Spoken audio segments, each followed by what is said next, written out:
Fala pessoal, sejam todos bem-vindos a mais um vídeo aqui do NS Futebol. Seguinte, dia de Holanda e Espanha pela Copa do Mundo Feminina. A gente vai trocar uma ideia sobre o jogo e sobre a competição, tá? Então como que vai funcionar esse vídeo? A gente vai passar diretamente pela ordem de força das equipes. Também a gente vai falar sobre a seleção das equipes, com os destaques de cada uma das duas seleções.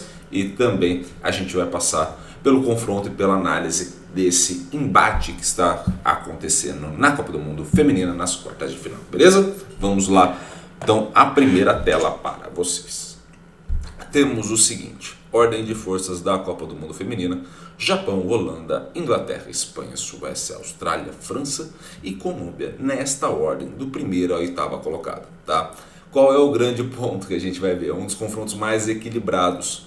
Holanda, a segunda força até agora da competição, tá? Só atrás do Japão, e a Espanha a quarta força. Então, dos confrontos é o mais equilibrado e de mais alto nível pelo que foi apresentado até aqui.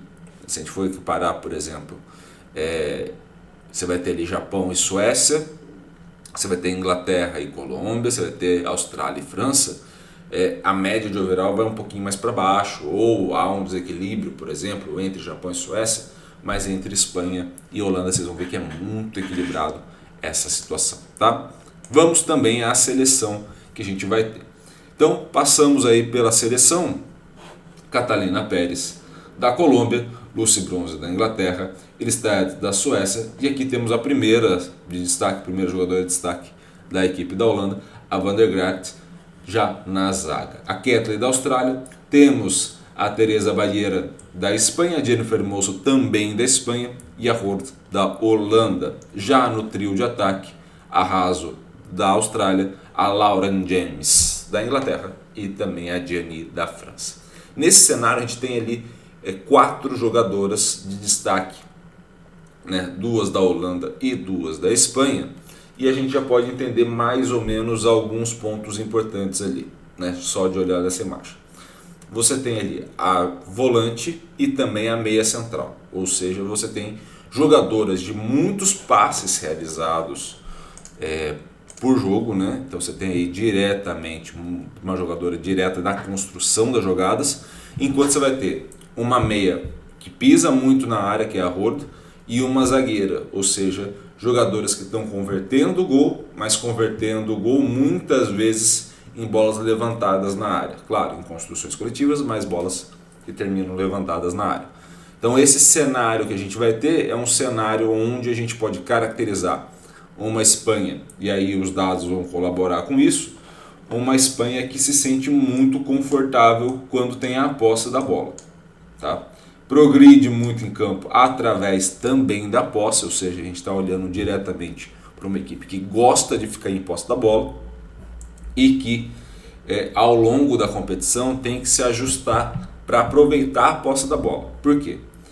Iago, todos os índices ofensivos estão apontados para a Espanha. Setinha que você colocou, todas elas aqui são para a Espanha. Concordo com você e a análise sua está correta do outro lado, tá? Qual é o grande problema disso? Quando você tem, por exemplo, 82 para 60, isso em números de passe, né, assim, já normalizados de 0 a 100, você deveria ter uma margem mais ou menos parecida, proporcional, para esses critérios acima.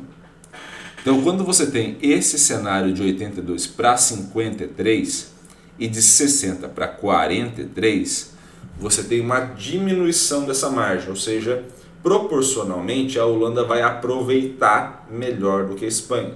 Então é aquele típico jogo que você olha a equipe e ela fica com a posse da bola, muita posse da bola, mas não consegue um número de finalizações muito diferentes da adversária.